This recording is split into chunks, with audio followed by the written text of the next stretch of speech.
having ministry talking about the recently published second round assessment. And then I think also covered will be the recently announced state of emergency as well. So yeah, I hope we can all learn lots this afternoon. So this is Mangena, she's no stranger. In fact, I think you were called forever for. Yes. Congratulations. She, I think, presented during COVID in 2021. Yeah. Yes, and that was a virtual presentation. So it's lovely to have you here in person. Thank you. So maybe without any further ado, are you deputy director? Is that your title? Your title is principal agronomist. Yeah. Okay, no, great. And I think she was personally involved in the assessment itself. So along comes that narrative as well. Yeah. So Mrs. Mangena, if you would like to come up and we'll put the presentation on the screen. Thank you.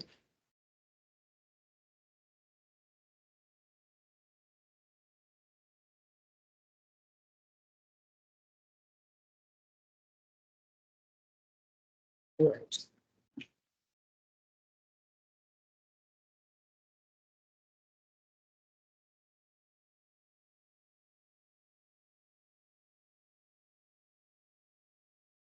Just a minute. Oh. Good afternoon, ladies. And gentlemen. Sorry, I'm just broadcasting from the camera. Okay. Okay. Thank you so much. Good afternoon, everyone.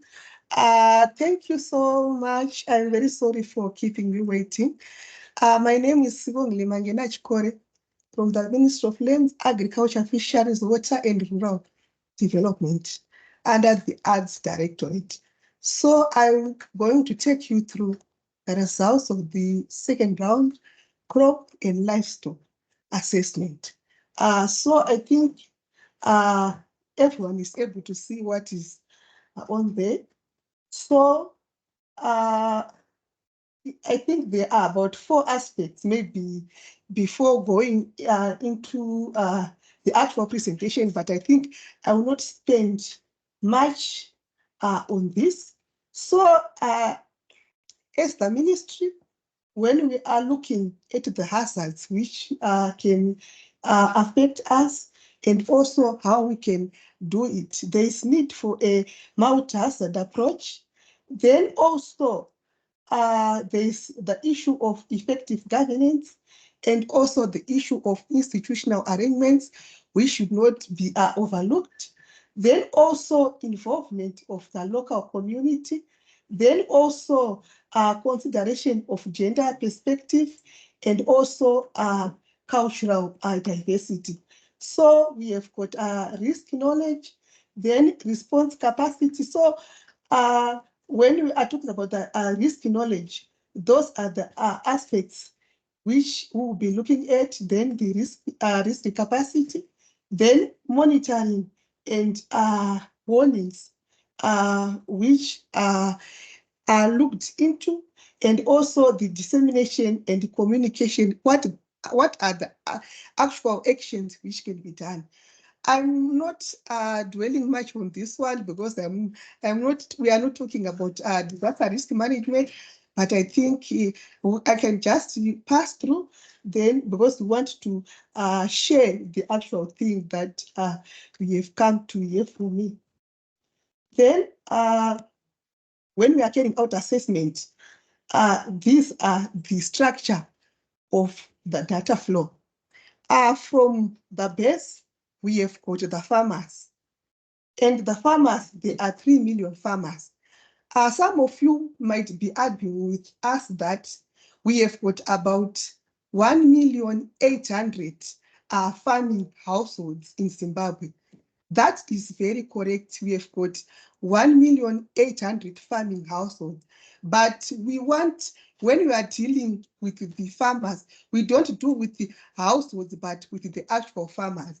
Because we realized that there can be more than one farmer in a particular household. According to the Zimstat, when people, they are living together, cooking from the same pot, that's a household. But within that household, There can be someone, maybe myself, coming from my husband, going back to stay with my mother, with my children, inside my mother's house, who will be the same household, but I will be a farmer in my own right. Then my mother will also be a farmer in her own right. Then I might have maybe a brother who is also doing his or agricultural activities in the household. That person is considered also as a farmer because he's also practicing in agriculture. So that's why, as the ministry, we've come out with the 3 million farmers. The household, we have 1,800,000, sorry, but the actual farmers, they are 3 million. Then we have about 5,400 word-based agricultural extension officers in Zimbabwe. That's the total. And these officers, they are operating in 1,562 rural wards. These are the total of the rural wards. So in one ward, we might have maybe 3 or 4 extension officers, depending with the sector in that one. Then those ones, they will add up into districts. And in Zimbabwe, we have got 60 rural districts in Zimbabwe, excluding the urban. Then from there, we have got 8 provinces, which are rural. Then we also have 2 additional, which are metro provinces. In most of the cases, we were only considering the 8 rural provinces, but we have discovered that we have quite much of the agriculture which is now taking place even in the urban areas like Harare and Bulawayo. There are also some agriculture taking place there. Then from the 8 provinces, the data is then compiled at the national level.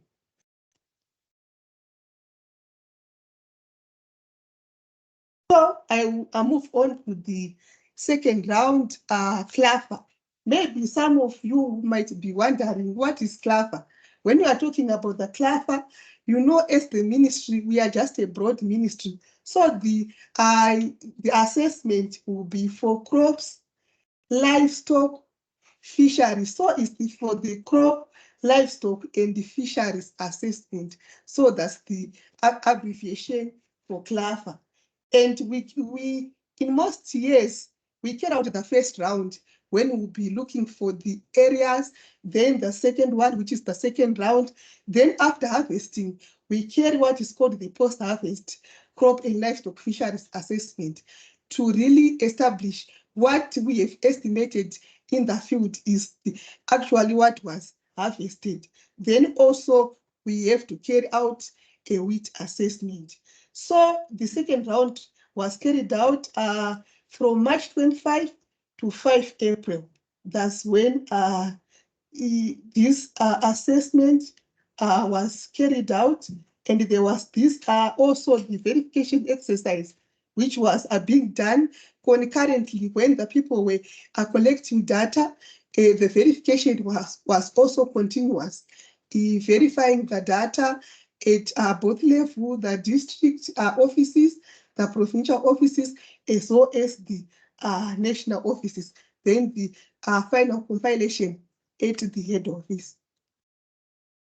So this is the summary of the methodologies that we are now using at the ministry. So at the bottom, we have the agricultural statistics and reports. Before the crop assessments, we have the reports, which we will always be collecting. We have got the crop weekly reports, we have got the fortnightly reports, and also we've got livestock reports, the horticultural reports, which we just collect periodically during our day-to-day work.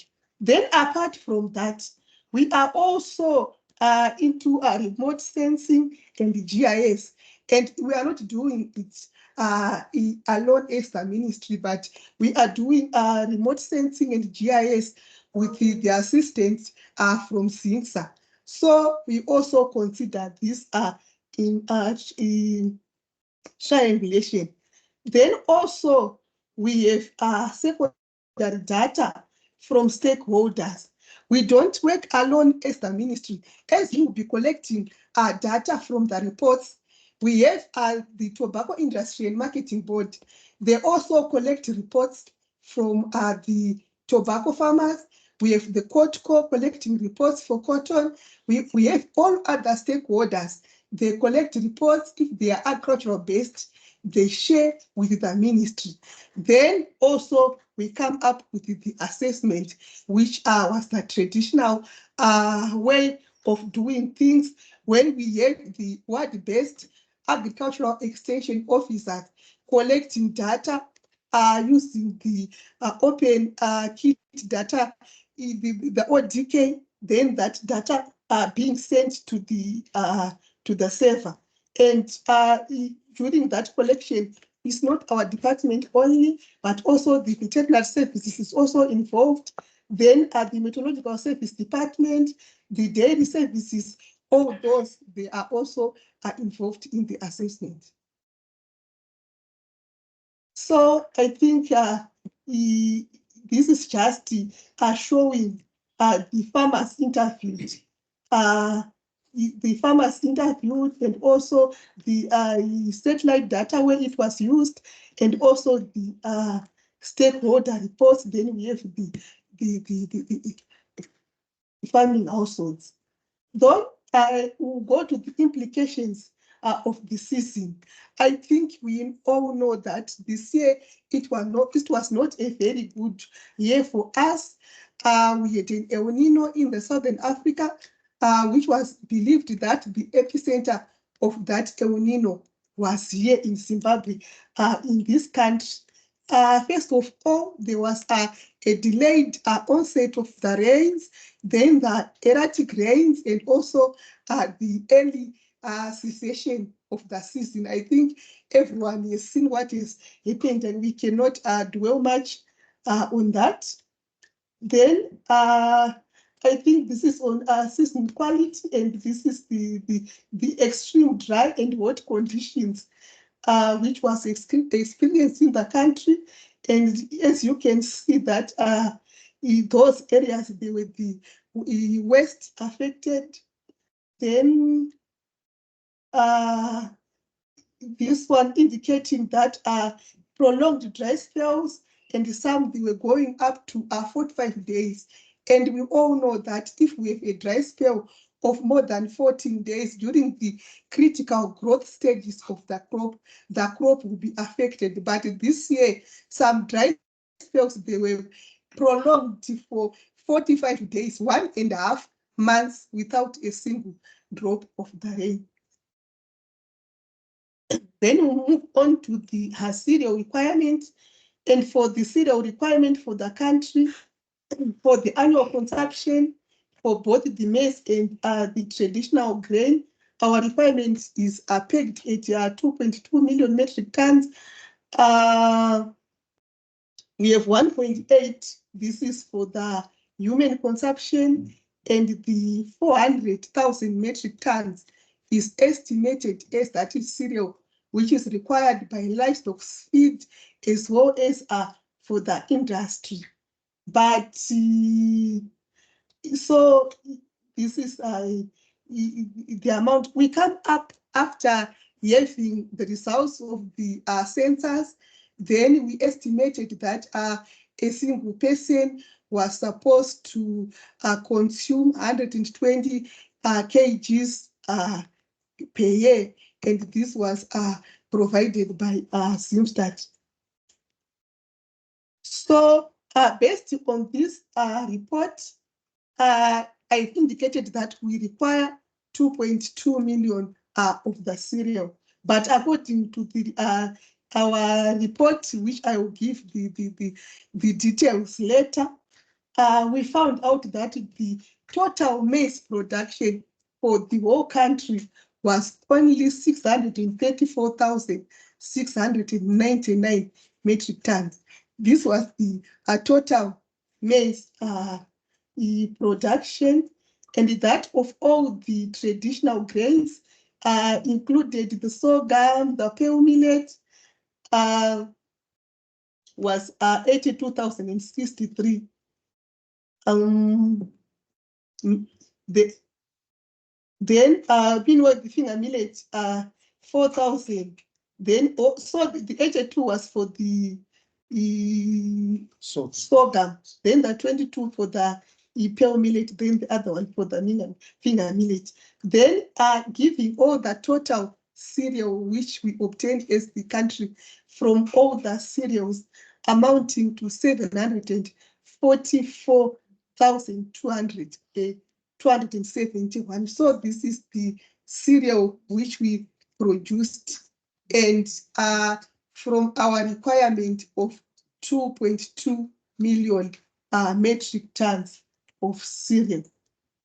Then this was also noted, the panic purchases and grain hoarding by households was it was expected, but by the time of the assessment, there were some people who were start moving in the rural areas, looking for where can we buy the maize. So these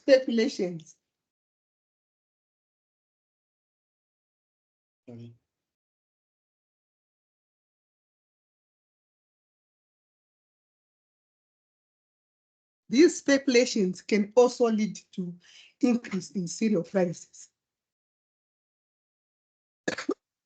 This is the national requirement that I was explaining.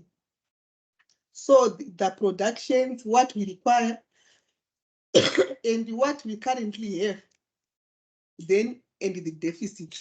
But you can see from this cereal that we have, apart from the usual cereals, we have also added the wheat on the balance sheet, because that was the value of the total amount of cereal, of wheat cereal at GMB as during that time of the assessment. So as the ministry has suggested that wheat can also be part, even when people, those distribution can be done. It was suggested that since we have maybe some stocks of wheat, this is the stocks at the GMB depots.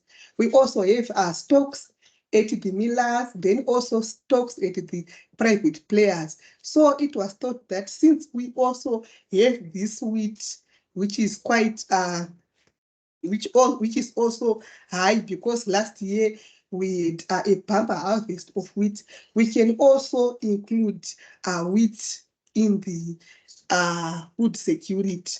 But the deficit, even after including the wheat, was around 1 million metric tons of cereal.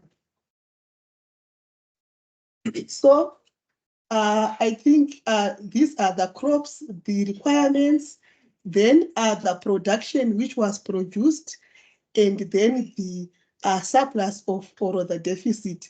So these estimations, they were done for the then maize, sorghum, millet, the combined cereal, the requirement of 2,400,000. Then what is available, then the deficit 1,212,000. Then we have to groundnuts. What was produced was also below the requirement. We have a deficit of about 9,800. Then for the roundnuts, also have a deficit. Sugar beets also have. So it seems that we have deficit in almost the food crops that we need as the country. Then I think this is also there are different scenarios based on how much, but on both different scenarios, because it was maybe assumed that maybe besides the cereals, there can be other things which can be available to people apart from maize. Maybe the people, due to the unavailability of food, they can change their eating habits, maybe from eating the maize and so forth. Maybe the people, more macaron can be imported in the country, leading to reduction in the requirement of maize, or maybe more rice, more spaghetti, more. So there were some different scenarios which were being worked out, reducing the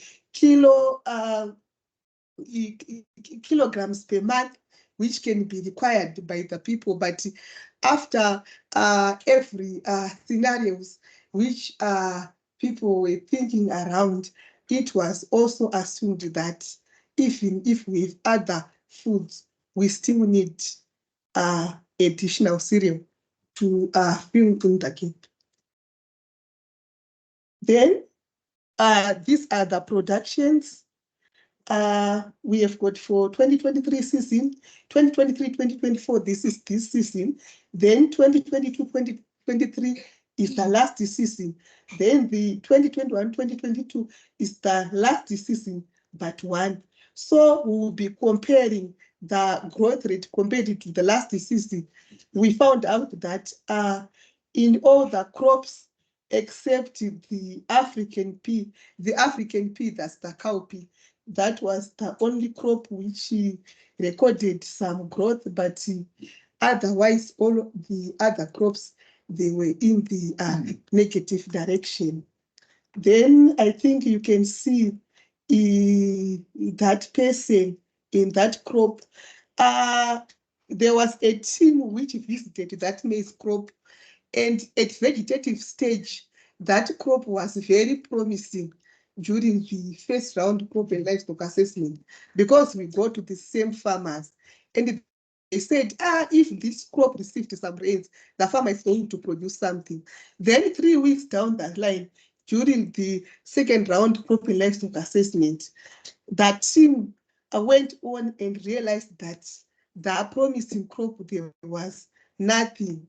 The crop has been affected by the prolonged dry spell, and it was write-off. So they were the write-off areas which were recorded by each province. Like Manicaland, about 84,781 was write-off.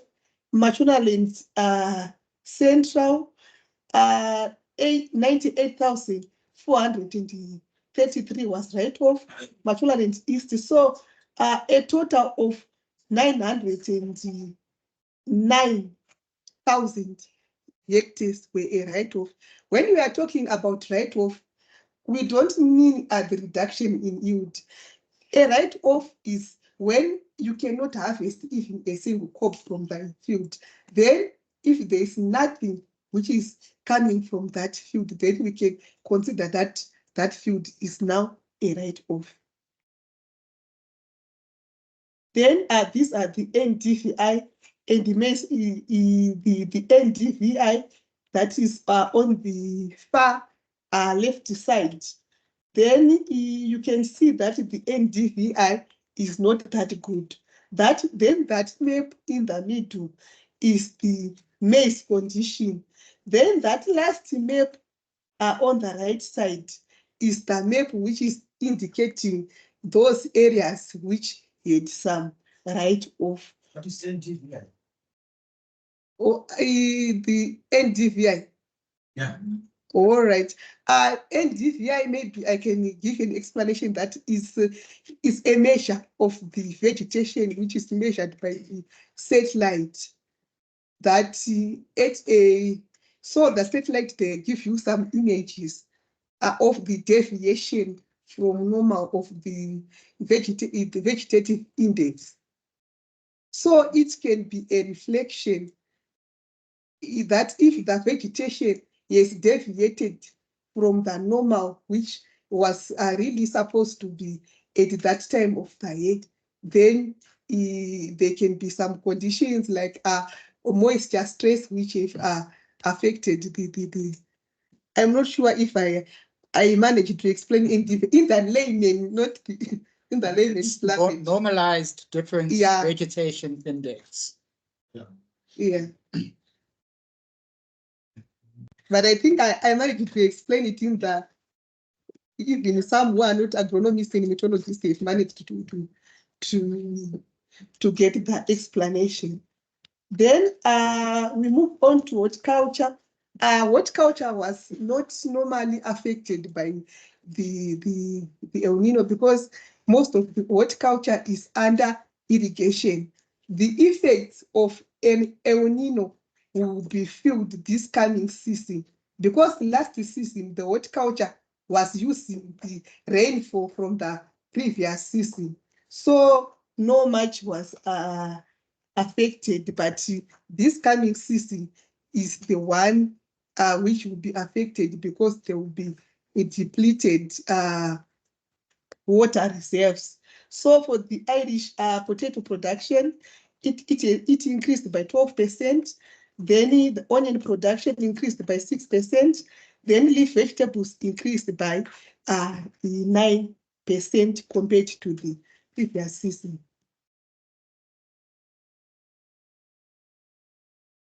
Cabbage also increased by 4%, tomatoes by 18%. Then the peas, they also increased by 9%. Then the production for the cash crops, we have the tobacco, we have the sunflower. As you are for the tobacco, this year, we are expecting about 236,819. For tobacco, you can see that maybe there is no reduction in the quantity, but the quality of the crop was really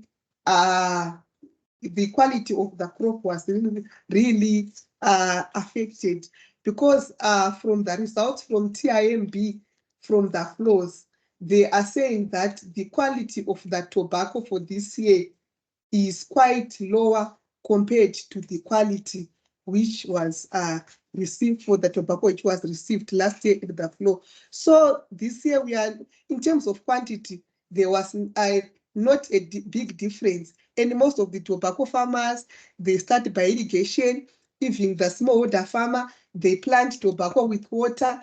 And in most cases, it's rare for a tobacco crop to die because farmers, even they can even afford to look for water and save the tobacco crop. But the quality was also affected. And then move on to the livestock.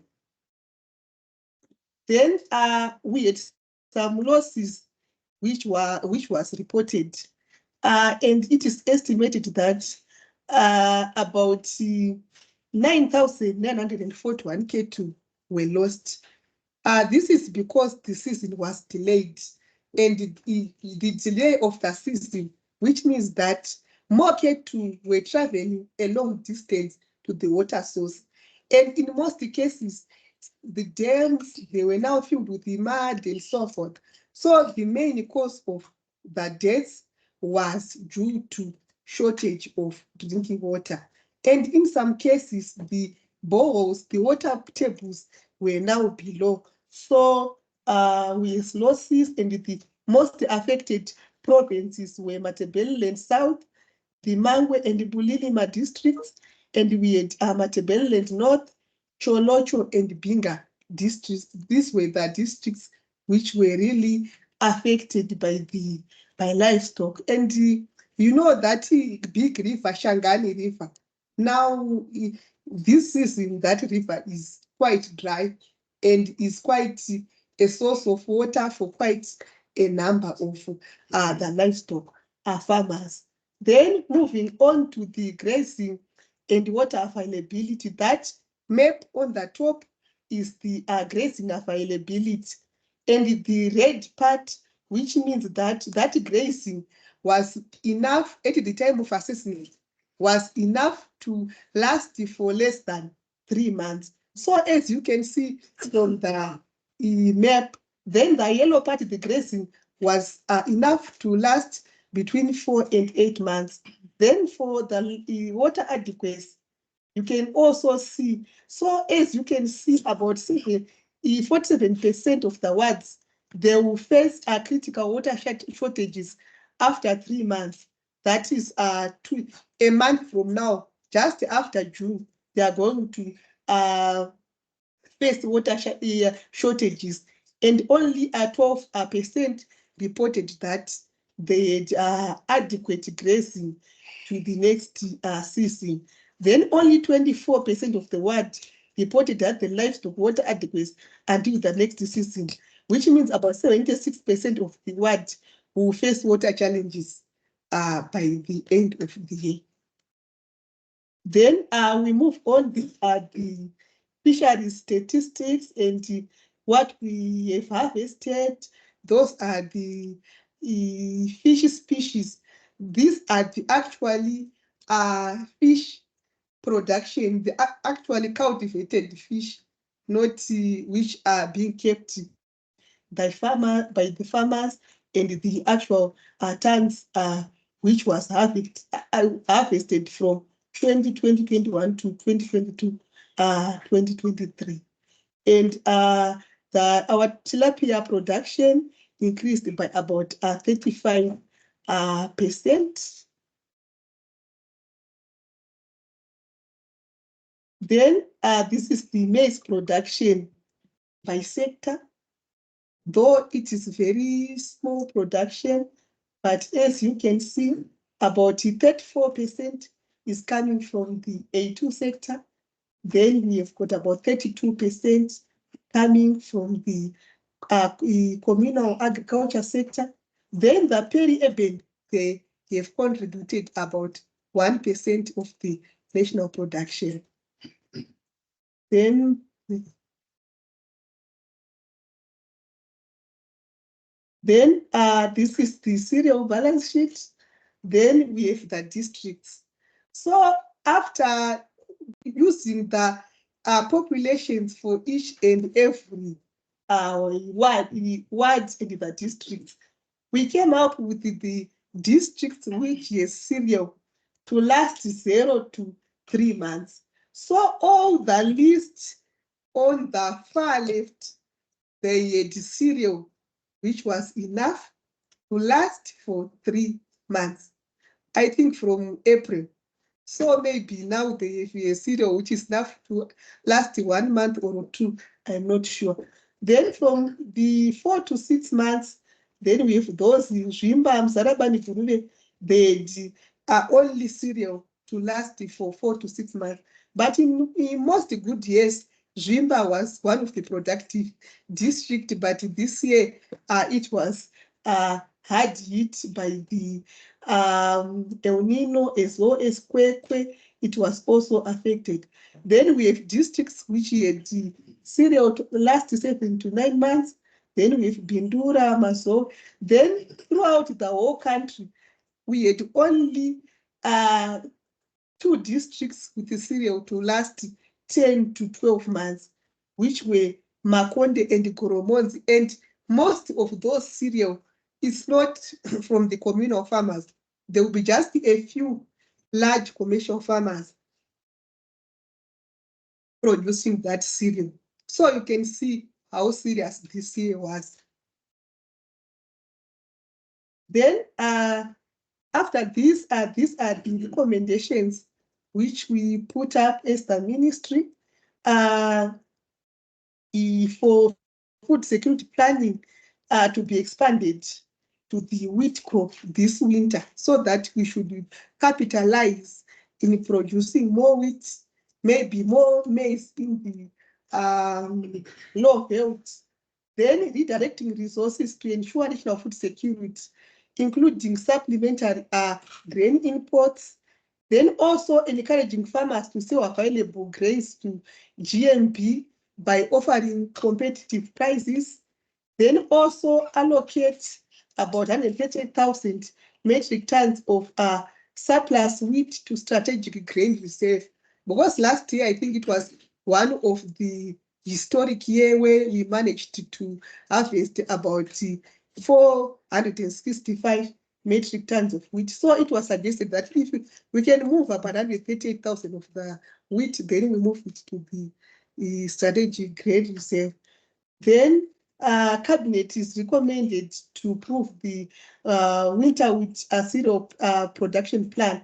That was a recommendation, but that plan is already gone into cabinet and it was approved. It is also recommended that Treasury to pay outstanding wheat farmers deliveries. I think the payment of the wheat farmers, it was not paid by then, but the payments have started. Then cabinet is recommended to approve the food security strategy based on the operative. That one has already been done. Then cabinet is recommended to approve the consumption of 70.5 per month.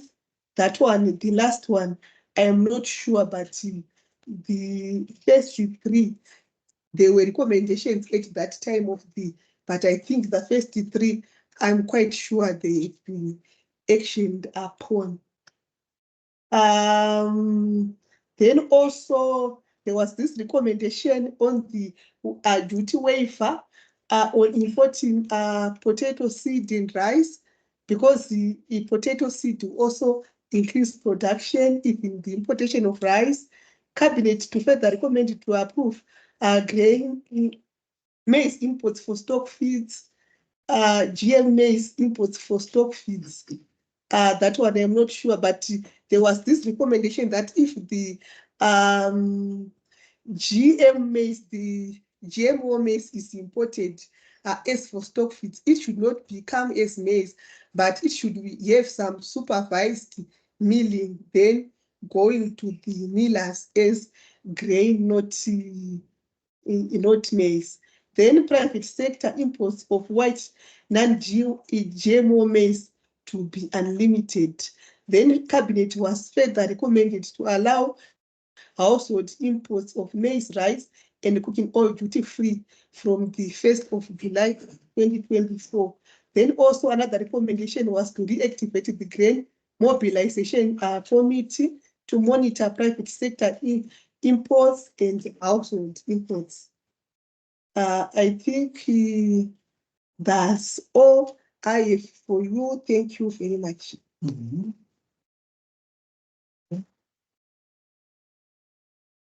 Okay, thanks, Mrs. Mangena.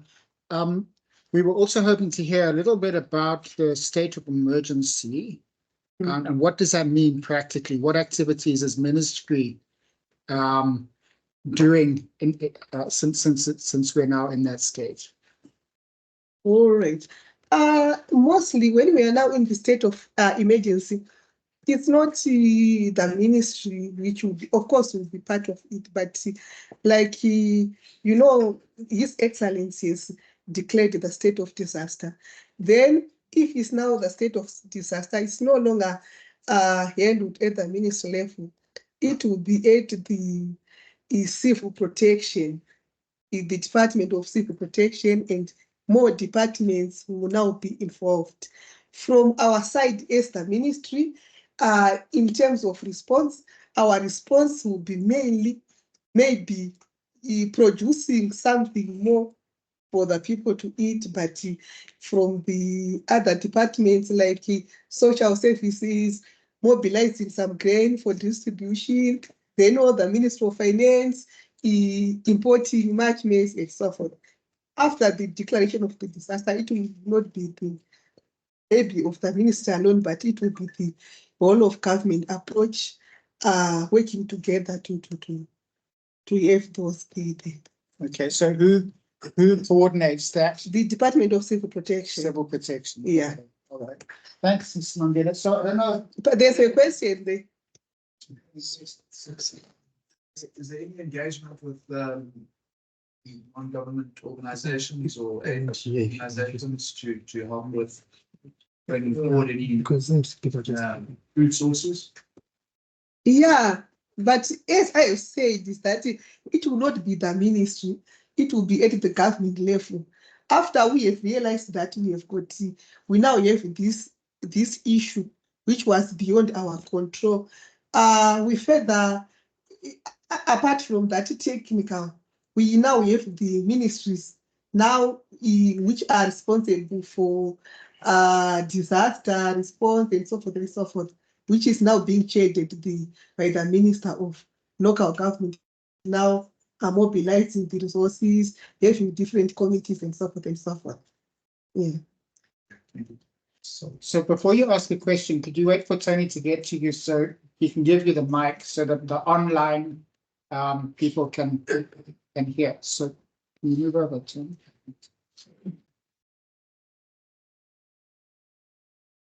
Okay, thanks so much, Dan, for this presentation, which is quite detailed and it can guide in terms of our reference and also in terms of our planning. So my first comment is on capacity planning. I think is a country, which I think is quite limiting, considering the fact that we were aware beforehand that there is the upcoming El Nino, including in terms of the extent of the problem. But I think for the first part of the agricultural season, the planting season, we were very positive in terms of what we have in stock. I think from the presentations which we were being provided with. And I'm not sure the contribution of the reserves is there on these statistics. But I think we were talking of around 8 months reserves as a country, which if we can add to the 3 to 12 months, we're supposed to be somewhere, but we are no longer seeing that kind of reference to the reserves, which brings to my, challenge in terms of capacity planning. We should be backed by statistics, which should be authentic, so that we are guided as a country. Then my next comment is on the contribution of the irrigable crops into these statistics. I'm not sure if it's included, but it seems as if we are making reference to the cropping, the dryland kind of cropping season. What is the contribution of grain crops, irrigable grain crops to this minus wheat? I think wheat, there are clear plans in terms of how we can utilize wheat as a strategic grain contributing to Zimbabwe. But what about maize, which is grown under irrigation? And are we deliberate to actually enhance that component so that we are more food secure?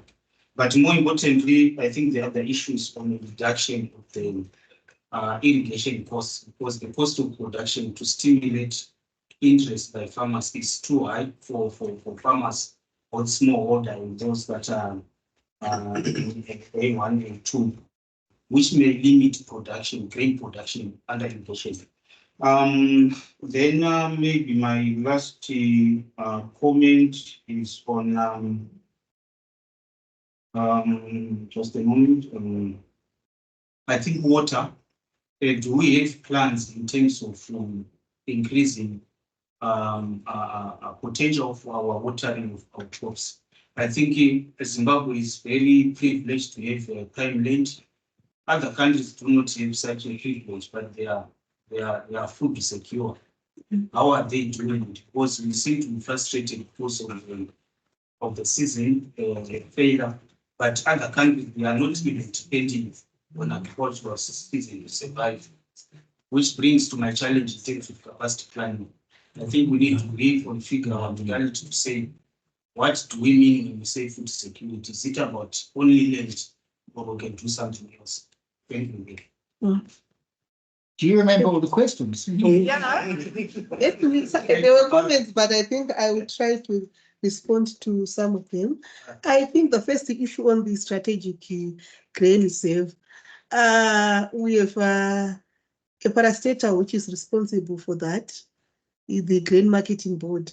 So currently, they are the ones who we have the privy to say, like the bank is the bank for the country.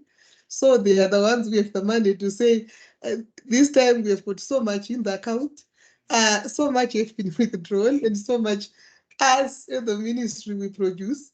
Then after the production, the crop is banked. So our bank is the one who can have the privy to tell us what is available or what which is not available. Then the terms of planning, myself, I have heard about the El Nino even as early as the April last year. But I must confess, even personally myself, I heard that it was going to be strong, but I didn't think that the severity of that was going to be that much. That was personally myself. I'm sure there are several people who have that in mind. Yeah, we had the information, but we had hope that this is going to work. I can recall in one of the meetings and even the treasury saying it's going to be severe this much. So why are we going to waste as much resources as possible procuring inputs than trying to import the grain now? But I was saying, no, for the farm, for the people, for our sovereignty, the people will have pride in producing their own food. So let's try to make sure that yeah, so both we didn't think that maybe it had to be to that extent. Then the issue on the irrigated maize. The irrigated maize, when we estimated the total area under irrigation for this coming season, it was not all that big. It was slightly above 75,000, which was not much. But on that 75,000, it was not the best crop. There were some other issues which affected the irrigated crop, which was supposed maybe to save us somewhere. One, there was this issue of the electricity. I think most of you agree with me that during this summer season, from electricity was also a thing. Then also the issue during the season, the quite a number, we have this problem here, the theft of the copper wires and load shedding the poles and so forth. So this issue of electricity, then we also have for the small farmers, the issue of management itself. So the irrigated maize, there were a few farmers who had a crop which was very good. And also with the cost of production, as the government, we encourage farmers, but we can't force them.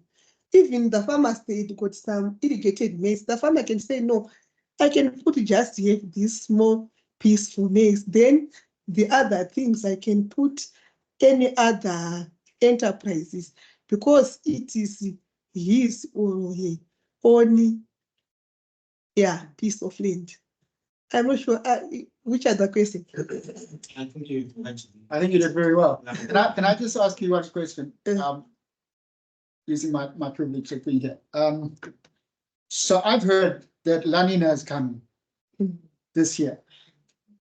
So last year we heard in April El Nino. Now we're hearing La Nina.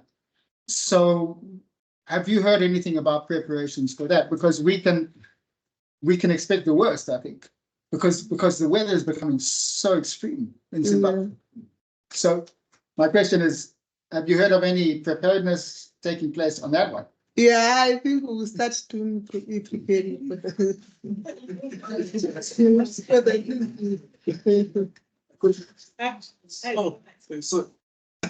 Sorry. It's Robert. Thank you. Thank you for the presentation. I think personally, we are always reactive in terms of being proactive in terms of our planning. So I think as a ministry, I think we can do better in terms of awareness, in terms of communication, because at the end of the day, I'm looking at 1 million in terms of deficit, and we were just looking at that number and saying it's going to be manna from heaven. I don't know what you guys were thinking, but anyway, I wanted to find out when we're looking at our comparison, are we comparing like for like in terms of the total hectarage that was under cereal, under grain, under horticulture for season 2021, 2023, 2022, 2023, and 2024. I'm assuming there's been a lot of activity that has been happening and land utilization and land usage has changed over the last 5 years. So are we comparing like for like, or there has been a different land utilization landscape from an agricultural point? Okay. The land usage, it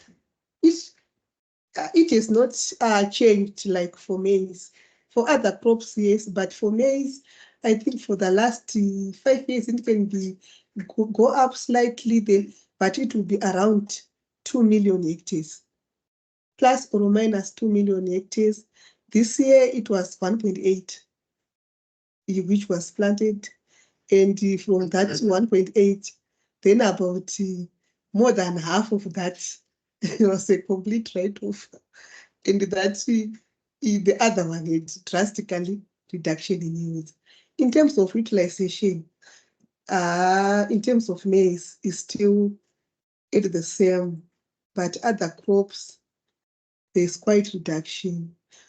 Then moving on to other crops like for cotton, people may be discarding large areas which were used to grow cotton, maybe turning just a piece of that to sweet potato or something else. Tony's going to choose who's going to ask the next question.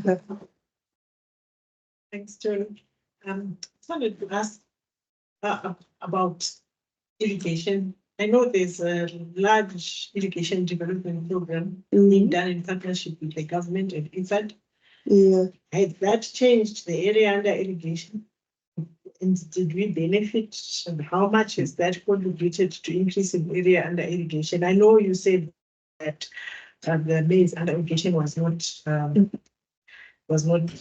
did not perform well, but I'm sure then other crops may be produced which will allow the farmer to have income to buy food. So I'm just curious if there's anything on change in area under irrigation. Okay. Yeah, there's quite some investment by both the government and the other donors, not actually IFAD only. IFAD is one of them, with even FAO, there's EU, there's quite much. And now there's what is called the Irrigation Development Alliance, which has been formed by the ministry.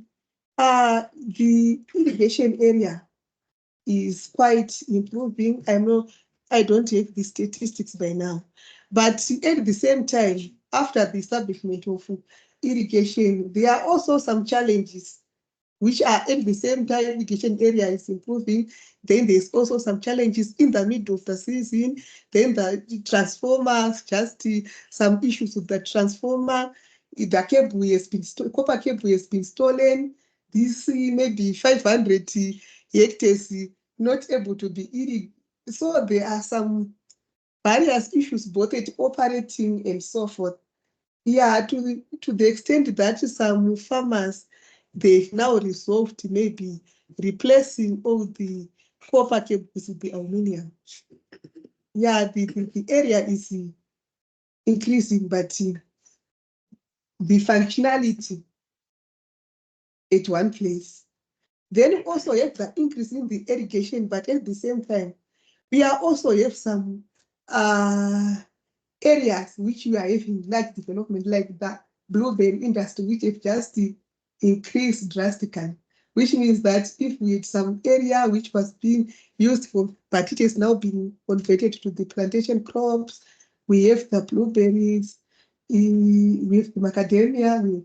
So there are some of these dynamics which are happening, and the farmers, they have got the choice to choose what they can do with their land. Right. Thank you for the presentation. I have two questions. Number one is the increase in the African cowpea production is quite noticeable. That's quite interesting, given that all the other crops took a dip and the African cowpea increased. What was the key driver, and where is this increase? Is there one company which went and contracted, or there are changes in consumption? I think that was an interesting, noticeable figure. The second one is on the recommendation. I you see any strong recommendation to livestock? What are we going to do with the livestock, given that majority of the national aid is with the communal farmers, and this is where the pastures are in the worst condition. In as much as we're importing GM crop, the farmers don't have the money to buy. If you look at the prices already for livestock, they are quite down. Some of the areas they've already been hard hit by January disease. And I'm thinking this is the only saving form of saving that they have. They have no money in the bank. They've resorted to save money in livestock. It looks like it's going to be a huge disaster with the livestock situation. Most of the interventions, they are being done with the ministry, the Department of Mechanization, the Department of Livestock. The issue of weigh bailing is being done, then with assistance from the other partners. The issue of having some survival meals, especially to those hard hit areas. But the main cause of death, it's not the shortage of pasture, it is the shortage of water is the main source of poverty deaths. So under the presidential bowl scheme, those areas have been identified, which have got the critical need of water, and bowls, they are being drilled in those areas which have got real challenges. But in most cases, they need to be very, very deep because the water tables, they are not all that. So the main cause of the poverty deaths is not the pastures, but actually water. Like livestock, they consume a lot of water, so they cannot go for days without having water. Of course, if they lack food, some wasting can be done, but they can push for quite a long time. Then the cowpea, when we were planning for the government under one of the response strategies, under the Fumbuza Intwasa, the plan was to have as much pearl millet seed, as much sunflower seed, as much cowpea seed as possible, so that the people in the drier areas will have that seed. But unfortunately, the sunflower seed, to get that seed, it was quite difficult. And even our seed companies, they even ran around the SADC. Sunflower seed was difficult. But the cowpea seed, some reserves, and those cowpea seeds were distributed to the farmers, and it was not that like the CBC ones, there are those cowpea that will flower just in the shortest period of time. The early maturing varieties like the CBC1, CBC2, so they were able to produce something. Though some farmers, they are complaining that the seed, they are so small, but still there's something which people can eat. So the cowpea was distributed in most of the rural wards through the presidential input schemes. So I'm just following on from that. I noticed the huge reduction in sunflower output. Yeah. Is that so? Are you saying the reason was access to seed? There just wasn't seed. Yeah, the issue, for like this year, we are having effort to multiply. But the issue was, one, the access to seed. And also another reason was that farmers, they are used to grow sunflower maybe in January. They said if they grow the sunflower in January, it's a short season variety which came. But you all testified to me that after January, the rainy days, they were just a few, and in some areas, the rains ended maybe in February and never come back, which means even those who had planted the sunflower, even the sweet potato, farmers, they were saying that they would plant maybe in January or February, but the season had already.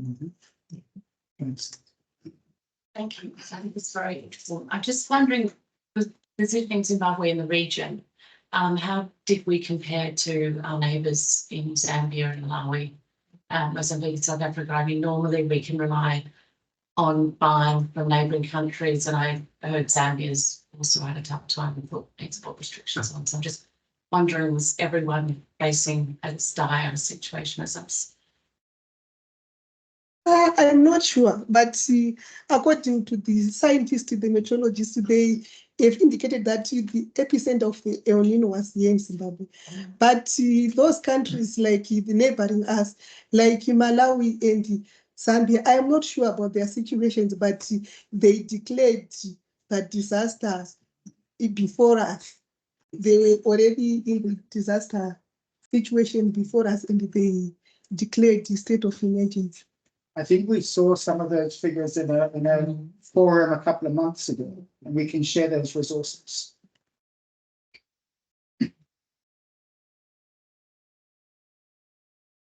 Yeah, a couple of quick ones, comments.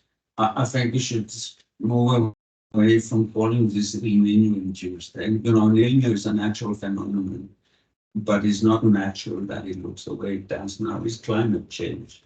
And we need to have strong arguments for loss and damage funds to come this direction. It's not sin that has caused climate change. It's the North that has overly damaged for a long time, and they need to be held accountable. So such as my government needs to be held accountable for their overindulgence. And it's just easier if we have climate change, and it is climate change. That's one thing. In the spirit of planning, we now know that it's going to be a desperate year. Your presentation was quite sobering and quite depressing, but not surprising for people like me who travel the country and talk to farmers. We have known this thing happening. But what is also going to happen now is that people are going to get so desperate that they're going to start eating what was supposed to be planted next year for the next rainy season. So if we don't plan properly already at this stage to have seeds available for when the next rainy season starts, next season is also going to be bad. So, talking a little bit into what Mike was saying before, are we planning for El Nino now? So I think that is one of the most important planning things we need to do. The small scale farmers rely very much on holdback for the next season's crop. And there's a very high likelihood that most of that will be consumed because of hunger. Thirdly, I think it's about time that the ministry started looking a little bit into how to increase food security by changing land use. We have a good tobacco harvest this year, but can we really defend producing tobacco on some of the best land we have in the country? In other words, producing drugs on some of the best land when we don't have enough food to feed the families. And I know tobacco is an important foreign currency for the country, but I think we really need to start looking into that a little bit more. Is it, and a lot of the small scale farming tobacco production is not viable, and it's a contributor to microclimate change because it is so heavy on wood consumption, biomass consumptions in terms of curing. So it is, is threatening to turn huge part of the country into deserts, particularly in the north. So, just an encouragement. Maybe we should start looking into, is it really a good idea to produce drugs on land that could produce food instead? I think I will stop it there. Thank you very much. Thank you very much for the comments. I think they've been noted. So just something that tobacco's not growing on the best tobacco. No, I'm aware of that, but Yeah. I mean, for the farmers up there, if they grow it on the best land they have. So in a microcosmos, it is the best land. I get you. Yeah, sorry, I should have contextualized that.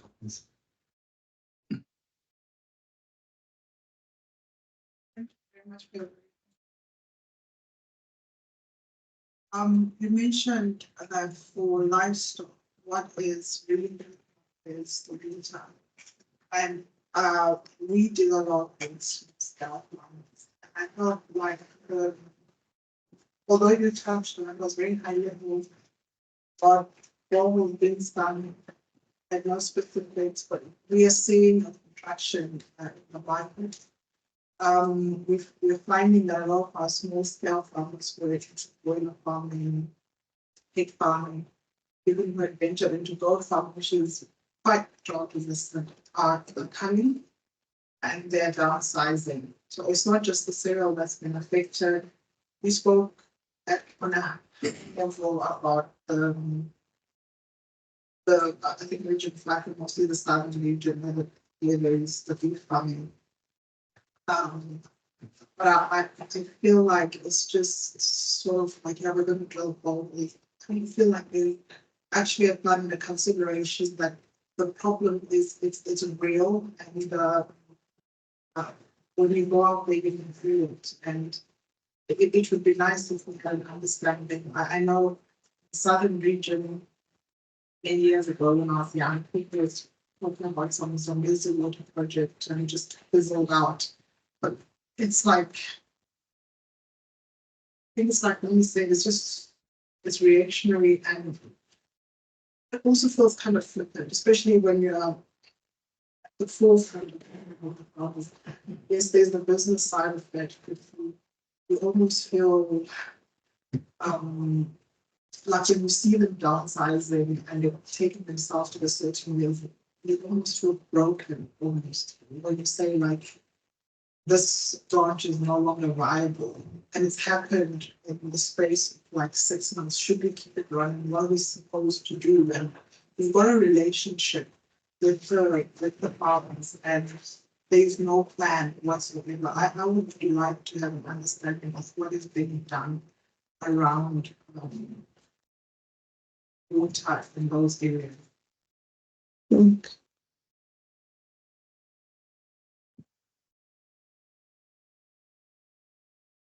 Thank you so much. Like what I mentioned earlier on, in Matabeleland, especially north and south, the issue of water is really a challenge. Like I was explaining earlier on, like the Agwai River, which is their main source of water, is now dry.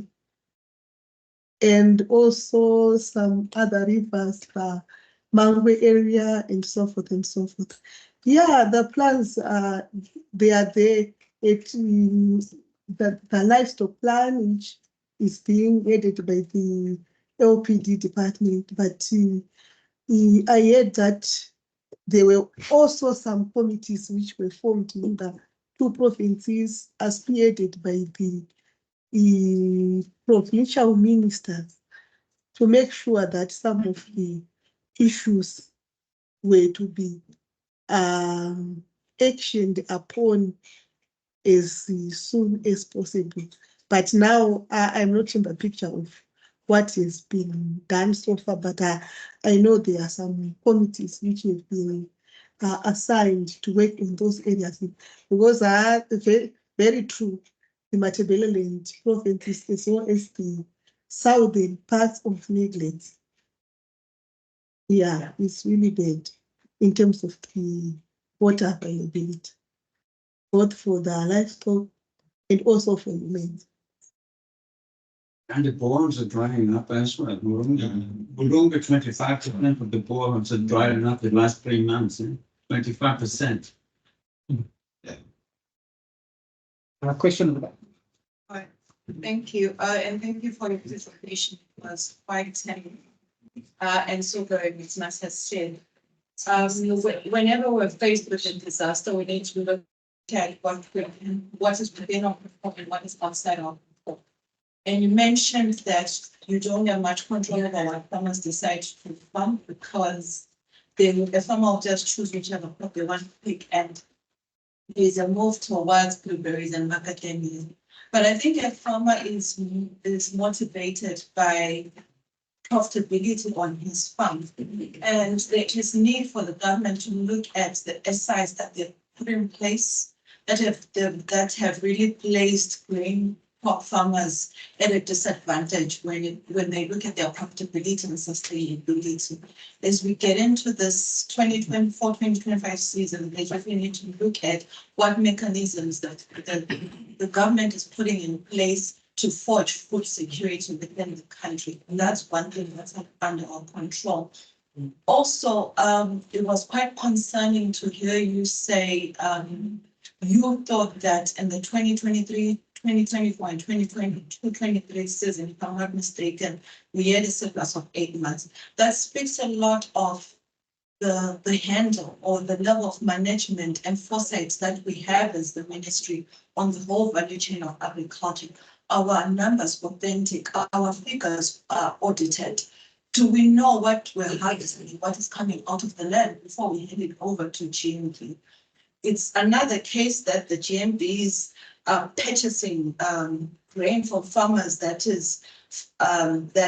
doesn't have the right quality, and then it rots in storage. But we as the producers, do we know what we're producing? Do we know where we are producing it? Do we know what quantity and what quality we're producing? That is another value chain management technique that's within our control. And then my third question is really on our management of climate change. Climate change is it's commendable that we're using Funduza to manage climate change, but we've got 76% of females in farming who are the caretakers in the homes, especially in cases of disasters, and expecting them to use traditional methods that are quite labor intensive. We can leverage tech to improve our climate change adaptation. Are we really putting in concerted effort in managing climate change so that whatever we can control, we can minimize and mitigate the risks of the challenges that we're facing as a society? Mrs. Mandela, before you respond, can I ask which SIs do you believe are barriers to the grain value chains? Control. SIs around control, around purchasing price, around movement of grain. In as much as we're not dealing in dollars and cents in the agri sector, it's an economy. And economy indicators will always control movement of grain or what farmers produce and what they take in. Thank you.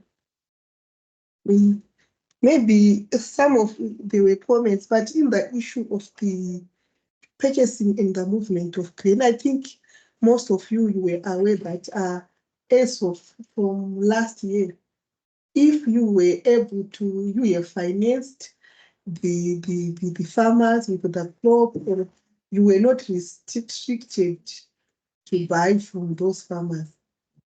So there were some contractors, I think the stock feeds, you were also able to buy from the farmers. But remember, this is a cyclical decision. So the decisions by farmers that were affected the previous year on which crop to then grow in the following year was already made. Okay. So when you make a decision at the close of the season, it does not affect what was grown and how much was lost. Okay. So I think that one, maybe in the future, that one, that one maybe it will be corrected. Then in terms of climate change, I think as Zimbabwe, we have a climate change strategy, which was produced by the Climate Change Management Department. And there were some, each and every ministry had some strategies which were done to manage the climate change, and there's some short term which can be done. Then there were also some which were in the medium. Then we had long-term plans like irrigation development and so forth. And as the ministry, when planning and so forth, we are guided by that strategy. But as I have said, that there are some plans which are long-term and some which are mid-term, and this is where we have borrowed the issue of even the adopting the Funvuza into our programming, and also the issue of agroecological matching for the inputs, because as the ministry we have agreed that when we are giving the farmers the inputs, we don't just give farmers the inputs, but we look into the agroecological region where that farmer is coming from. And we have agreed as government, even during the La Nina years or good years, that there is no maize from the taxpayers' money will be given to farmers in natural region 4 and 5. And those areas, they are supposed to be given the traditional grains as well as the crops which are resilient, like the sunflower and the cowpeas, while maize will be for the higher. So they are there, but some of those, they are medium term and some they are long term. And we take time to reach there. And also some they've got some huge financial implications. Of course, we are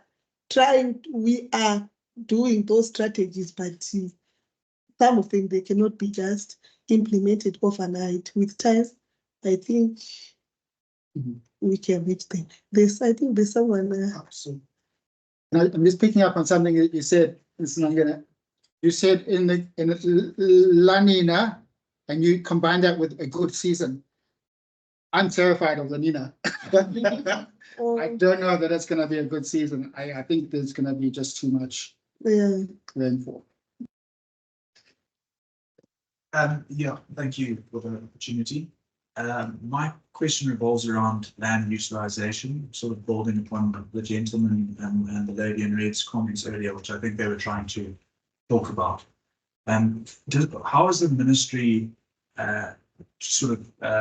getting statistics in terms of what the commercial land available, what arable is being utilized or harnessed to the best capabilities that the nation can afford or should be getting?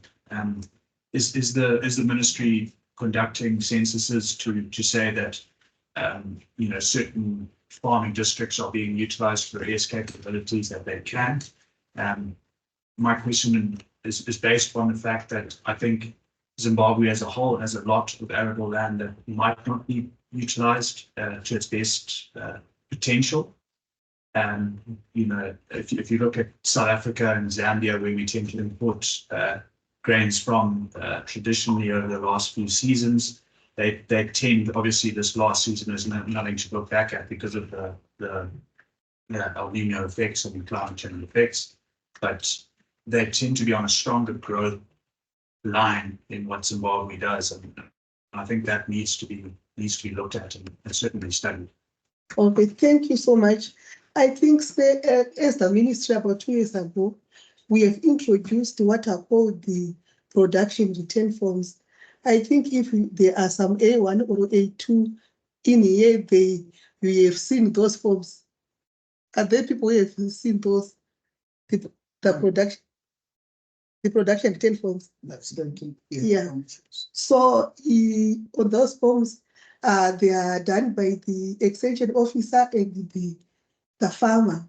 Then collecting the actual information on how much is available at your farm, then how much is available at your farm, how much is arable, then taking maybe for the last years on the available which is arable, how much if you're able to utilize in the past years, and also maybe look at the different enterprise that you have been working on. So we are in the process of collecting those the information from the farmers to really have the actual facts on how much of the land is being utilized. Just one or two more questions and then I'll let this. So I think for me, it's so Would you like to sit down?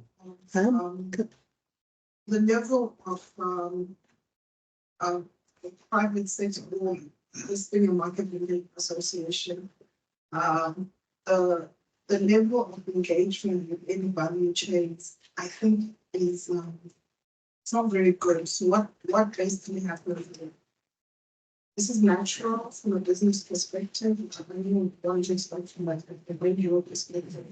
It's value preservation. There's a value preservation attitude from a business perspective where it's better to work in such a way that you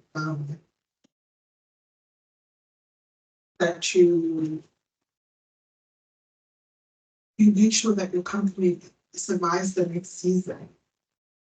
And whilst you guys are collecting statistics and doing this and doing that, there would be merit to say,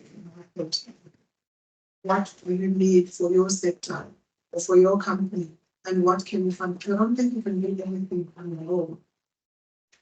I think there's merit in looking at for the minutes to say, listen, we are facing a crisis. Would you be interested in an outgoing scheme? And to her point, don't over control it, because the reason people won't participate is because after they've participated in that and the finance everything, and it's probably not cost you $400 a ton. It's cost you $190. You're told no, because we use the farmers, it's $400 a ton. So there needs to be some sort of rationale and to also consider that the off-taker has got production costs, it's real.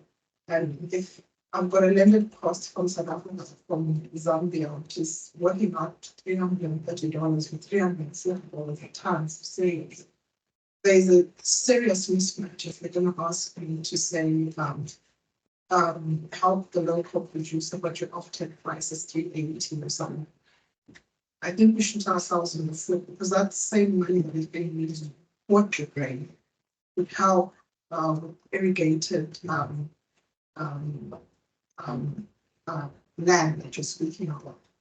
To say maybe it can fund and put all the million wires that are needed so that we will some of the production. I think we probably need to.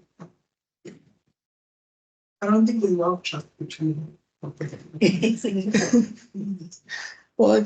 And because we don't trust each other, we don't work together, we don't grow. yeah, thank you so much for that comment. I think there's need for the off-takers like you and all other friends to come and engage the government so that we can talk together. And after all, it's all about trust. Do you know? She's saying they have engaged, but obviously they didn't speak to you. She said we don't have trust with each other. So I think there's need to build that trust, because if it is not the production and operations is going to be difficult. But I think even the private sector, if you can engage the government on the issues, like, yeah, they can engage the government. Like, there are different platforms where those issues can be addressed and trust can be built. Like, we have got the crops working group, we have the different players, the minister also there. Then you can air all your concern, then the trust is built. Thank you for your comment. So we think so. Thanks. Mine is a comment. I think maybe as part of the recommendations. I think that there is effort to try and monitor land use. But I think from the statistics that you've presented already, I think it's quite depressing that much of the food is coming from communal farmers compared to any resident farmers, which means probably land reform can be brought to question to say if people got the land, if nothing is coming from the comparatively 32%, that's 34%. It doesn't make sense. So probably I think it's good for you to think around that area to say how do we make sure land is utilized to the benefit of the country, not just people owning land and keeping just like that. That one is noted. Yeah, then I think my other suggestion comment is around the issue of maybe borrowing, building on the argument to borrow maybe from the tobacco models, where you see tobacco irrespective of the challenge that farmers are facing, they continue to be productive and tonnage doesn't reduce, hatred doesn't reduce. It's because of the model that they are deploying, where the tobacco companies are investing in that particular area. And there is no regulation because of the auction system. If the same models can be applied to grain, not to follow the monopolistic kind of model that GMB uses, I think we can get better results out of that. Maybe might be also looking about that. Yeah. I think maybe the government is initiated that like at the creation of the FCCA, where the off-takers of the product, they come together to produce some food. So I think we're in that, and that FCCA can now buy the grain from the farmers. I think it's in the infant stage, but I think that one can be expanded. If we can just have one last question. I see people are sort of moving out. If you haven't signed the register, please do so on the way out. Thank you. Okay, just a quick one. So I think our problem identification needs to be reviewed. I don't really think we've got a problem in terms of the drought impact, but the problem is really on capacity planning. How are we being responsive? It's more like we are too reactional. We are not planning. I think that is been emphasized. For example, we seem to be overburdening the agricultural sector. We have supportive sector like mining. Zimbabwe is very privileged to have a lot of resources, including in the mining sector. So I would think this is the point when it should be actually contribute to this drought impact, because it seems like we are looking for NGOs. We are too outward looking, and yet we have a lot of resources that can actually leverage on this scale. So I think I thought I need to also mention that. Then also we have already noted that there's a challenge when we started buying or importing maize as a government, because I think that's one issue which we need to take note of. Already some districts are affected. I think from April, we started purchasing grain, and where are we purchasing? Because our neighboring countries are also affected. We have a clear purchasing plan that is already operational. Because at times we have been in the districts, I think they're expecting even at DDC level, but there's lack of clarity in terms of when is the food distribution going to start. Then also in terms of stimulating grain production, I think in modern farming, what's more important to farmers is the commercial side of things. But I think government is not taking the value chain approach. We are stimulating input supply side, but in terms of aggregation, bulking, and processing, and also marketing, we are not there, and it becomes a challenge because farmers are now going beyond subsistence production. There are a lot of cash needs beyond just production, and for a modern farmer, cash becomes more critical than just production. And yet we are not even ready to buy in time.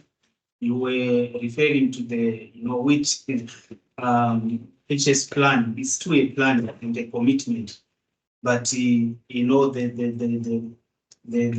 delivery was done around maybe December, January. So that's another challenge when it comes to stimulating the farmer to be more productive. He or she can be productive if we make that kind of a stimulant. And what it means is farmers can actually shift to something else, not just farming. Thank you. All right. In terms of procurement and procurement plan, that one is already done, but and there is something going on and people being registered and so forth. But as I've indicated earlier on that after a disaster, it's no longer the Minister of Agriculture which is now responsible. We'll be now having the Treasury dealing with the Department of Local Government, which is responsible for disaster management, as well as the Department of Social Services, which is responsible for doing the actual, but the process is started and the plan is there and the procurement is started, but I don't have the final details. So because it's no longer the responsibility of the ministry, soon after we have handed over the disaster situation to the above authorities. Thank you. Thanks, Mr. Nguyen. Just a round of applause. So the process is really here. We were in Mukumbura in Mount Darwin 2 weeks ago. And at the beginning of May, there were government food aid being given.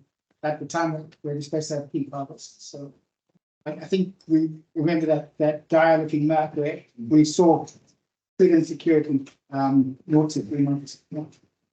So thanks, everybody. Yeah, I look forward to seeing you all again around about the same time next month for another program.